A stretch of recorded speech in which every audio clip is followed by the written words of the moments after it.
Olá pessoal, o resumo dessa semana se trata da colheita e extração do mel. Bom, esse primeiro conceito foi apresentado pelo professor, na semana passada, que é o que a legislação define mel. E esse de baixo eu dei uma pesquisada e achei menorzinho, que diz que o mel é uma substância espessa e doce, amarelada ou acastanhada, produzida pelas abelhas a partir do néctar das flores e armazenado nos favos. A formação do mel pode ser néctar das flores, secreções das plantas e excreções de insetos.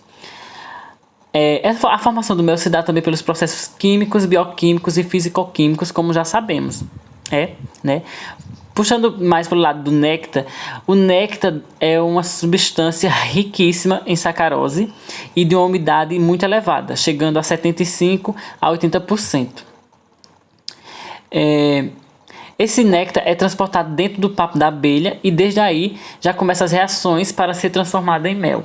Chegando na colmeia, é regurgitado nos alvéolos, já em forma de mel, porque já correu todo o processo dentro do papo da abelha.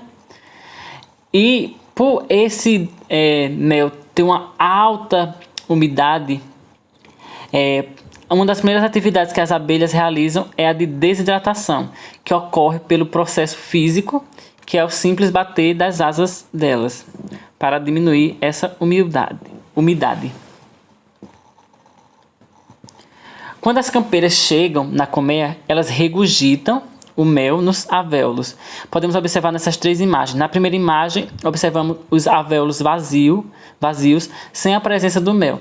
Já na segunda, podemos observar os alvéolos com mel. Porém, se diz que esse mel está verde ainda, pois tem uma alta umidade e apenas 25% a 40% de açúcares. Já nessa terceira imagem, se encontra os alvéolos operculados ou fechados, com uma camada de cera por cima, e já se diz que esse mel está maduro, pois tem um teor de 75% a 87% de açúcares e apenas 17% de umidade. Partindo para as etapas do processamento, temos a colheita do mel, a desoperculação dos favos, centrifugação dos favos, filtração, pasteurização e descristalização são etapas adicionais.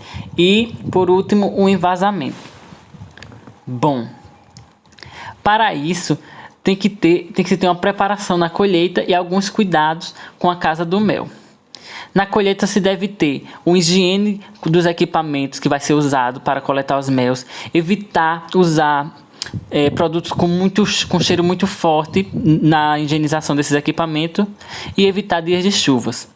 Também tem que ter outros cuidados, como o uso adequado do fumegador, para não chegar muito perto das caixas, para não transferir o cheiro da fumaça para o mel.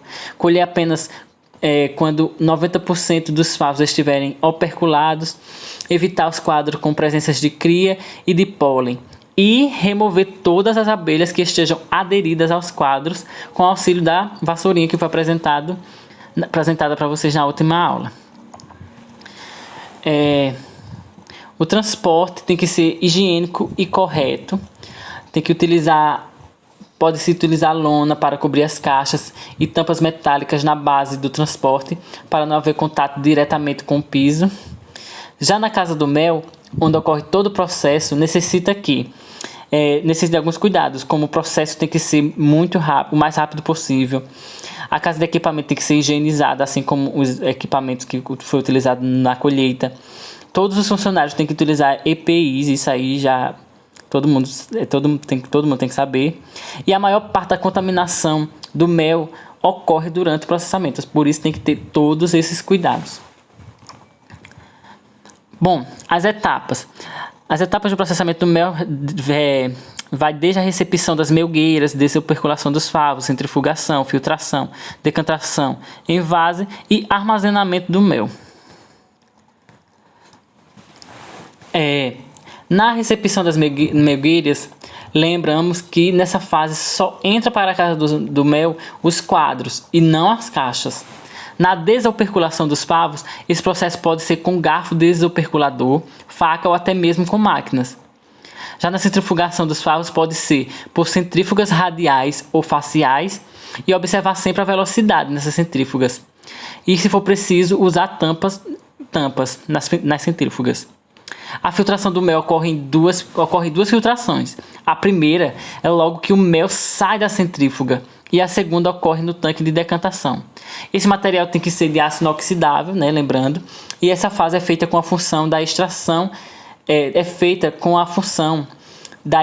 das impurezas que possam estarem aderidas ao mel.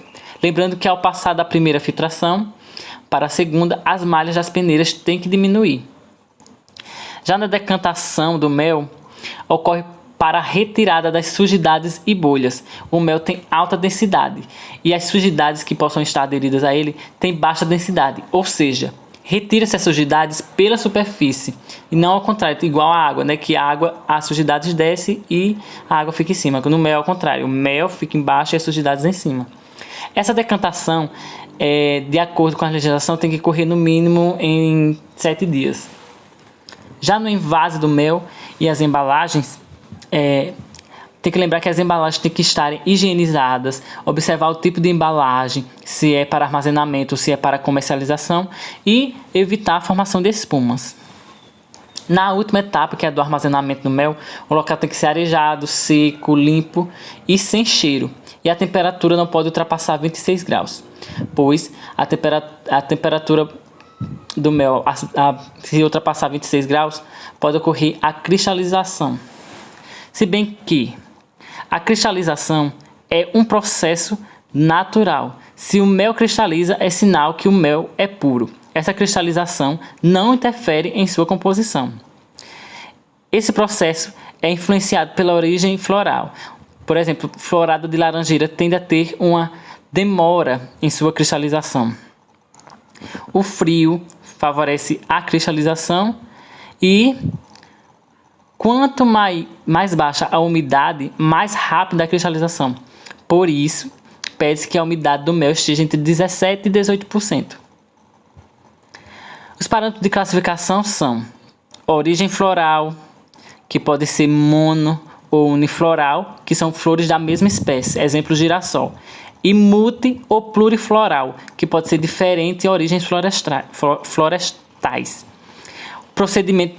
Outro parâmetro de classificação é o procedimento de extração, que pode ter o mel escorrido, que é um mel obtido por escorrimento dos favos desoperculados e sem larvas, o mel prensado, que é o mel obtido por prensagem dos favos sem larva, o mel centrifugado, que é o mel obtido por centrifugação dos favos desoperculados e sem larva. Bom, e outro parâmetro é as formas de apresentação. E o último é a coloração do mel. Esse mel pode ser classificado de acordo com a florada, onde há uma escala, e nessa escala o mel pode ser apresentado como branco água, branco âmbar, âmbar claro e âmbar escuro. E os fatores de escurecimento desse mel pode ser a temperatura, a idade e a forma de armazenamento, e também o reaproveitamento dos favos. Bom, pessoal, se ficou alguma dúvida, vocês podem me chamar, entendeu? No privado, ou podem mandar aqui no grupo mesmo.